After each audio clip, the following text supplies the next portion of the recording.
Pierre Guy, vous êtes le président d'UFC Que Choisir de Côte d'Or. Vous mettez en ce moment en place une pétition contre le démarchage téléphonique en raison de la faible efficacité de Blocktel, pourtant mis en place depuis le mois de juin. Est-ce que vous pouvez nous rappeler ce qu'est Blocktel ?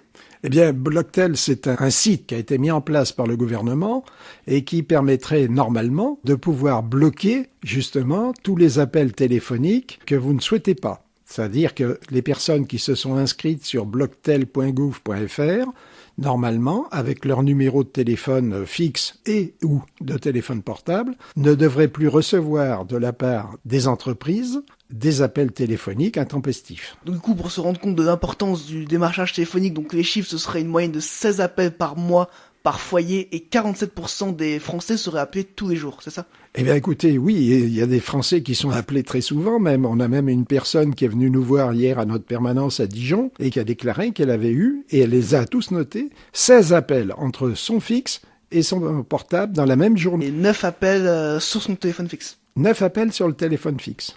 Et bien sûr, entre midi et 2, puisque là, on est à peu près sûr d'avoir quelqu'un au bout du fil. Entre midi et 2 et entre 17h et 19h. Tout à fait. Et les personnes donc âgées de plus de 65 ans, ce sont les plus touchées, c'est ça ? Eh bien oui, parce que ce sont les personnes qui sont à domicile la plupart du temps, et donc on peut joindre plus facilement. Les personnes qui travaillent rentrent pas obligatoirement entre midi et 2, donc on ne peut les avoir qu'après 18h le soir. Au niveau national, 2 700 000 Français se sont inscrits sur Blocktel. Au niveau local, est-ce que vous avez les chiffres d'inscription ? Alors, on n'a pas les chiffres d'inscription. Par contre, on sait qu'au niveau des Blocktel, il y a eu 337 000 réclamations au niveau national. Et malheureusement, il n'y a eu que 2 sanctions sur ces 337 000 réclamations. C'est la raison pour laquelle nous, on dénonce le fonctionnement de Blocktel. Mais ceci se comprend, puisqu'en fait, il n'y a que 500 entreprises qui étaient inscrites sur Blocktel au mois de décembre. Alors évidemment, aujourd'hui, Madame Pinville, la secrétaire d'État, dit il y a 80 entreprises qui sont dans le collimateur. On devrait effectivement avoir des sanctions pour ces entreprises. Mais que représentent 500 entreprises inscrites sur Blocktel par rapport au nombre d'entreprises qui sont susceptibles de faire ce type de démarchage ? Donc ce qui fait que pour vous ça marche pas, c'est principalement les sanctions financières qui sont pas assez importantes ? Alors on demande au niveau de l'UFC Que Choisir qu'il y ait des contrôles plus importants au niveau du service des fraudes comme au niveau de l'ARCEP, et surtout qu'il y ait des sanctions plus dissuasives, parce que 75 000 € pour une entreprise qui fait du démarchage téléphonique, c'est pas des TPE ni des PME qui font ça, c'est des gros groupes. 75 000 €, ça rentre dans leur budget de publicité. 82% de ceux que vous avez sondés constatent que le nombre d'appels n'a pas diminué. Et effectivement, Blocktel n'a pas fait diminuer, mais je viens de vous l'expliquer. En fait, c'est parce qu'il n'y a pas suffisamment d'entreprises qui sont inscrites sur Blocktel. Et on n'a pas imposé suffisamment aux entreprises de s'inscrire. Parmi ces appels donc du démarchage téléphonique, il y a ce qu'on appelle le ping call. De quoi s'agit-il ? Alors, le ping call, c'est vous avez un appel téléphonique, vous décrochez et il n'y a personne au bout du fil. Alors, soit c'est un robot qui a fait votre numéro et qui vous laisse en attente pendant qu'un conseiller peut vous prendre au téléphone, ou alors c'est uniquement pour savoir si on peut vous rappeler pendant les heures où on vous a appelé. Le ping call est par contre plus lourdement sanctionné que ce simple démarchage téléphonique, et ça peut aller jusqu'à 1,5 million d'euros. Oui, mais enfin, c'est extrêmement difficile de savoir ce qu'il en est, et souvent, vous avez des numéros que si vous les rappelez, vous n'avez personne au bout du fil. Donc, c'est très difficile, effectivement, de sanctionner le ping call.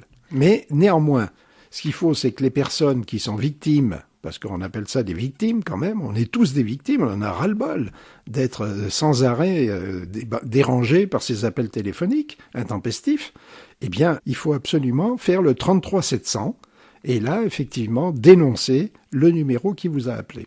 Ou bien contacter la CNIL. Alors, vous pouvez aussi contacter la CNIL, notamment si vous n'avez pas Internet, mais sinon vous allez sur le site Internet, et puis sinon vous allez à la CNIL, rue de Fontenoy à Paris, vous trouverez ça facilement. Du coup, donc pour lutter contre ce démarchage téléphonique, vous avez mis en place une pétition sur le site change.org. Quel est l'objectif de cette pétition ?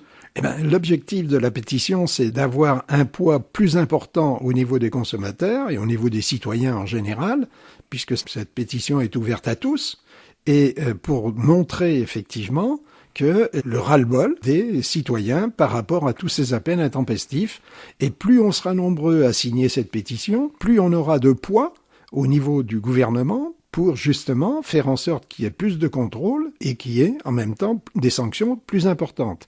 D'ailleurs, nous, on ne se contente pas de signer la pétition. Au niveau de nos associations locales, on saisit nos élus, députés et sénateurs, d'une question écrite au gouvernement. Une des recommandations du UFC Que Choisir, ce serait un indicatif spécifique au démarchage téléphonique.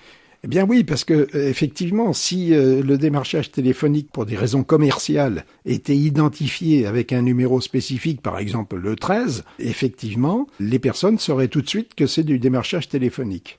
Et donc elle ne répondrait pas forcément... Elle ne répondrait pas effectivement à la personne et ne se ferait pas, entre guillemets, arnaquer. Parce que qu'est-ce que l'on constate, nous, au niveau de nos permanences dans les associations locales? C'est qu'en fait, ces démarchages téléphoniques, ils débouchent la plupart du temps, quand les personnes souscrivent ou acceptent, etc., sur des litiges. Et on retrouve au niveau des litiges les démarchages téléphoniques qui sont effectués. Merci Pierre Guy, on rappelle que vous êtes le président du UFC Que Choisir de Côte d'Or et que vous avez mis en place une pétition sur le site change.org pour lutter contre le démarchage téléphonique. Et qu'il faut signer cette pétition.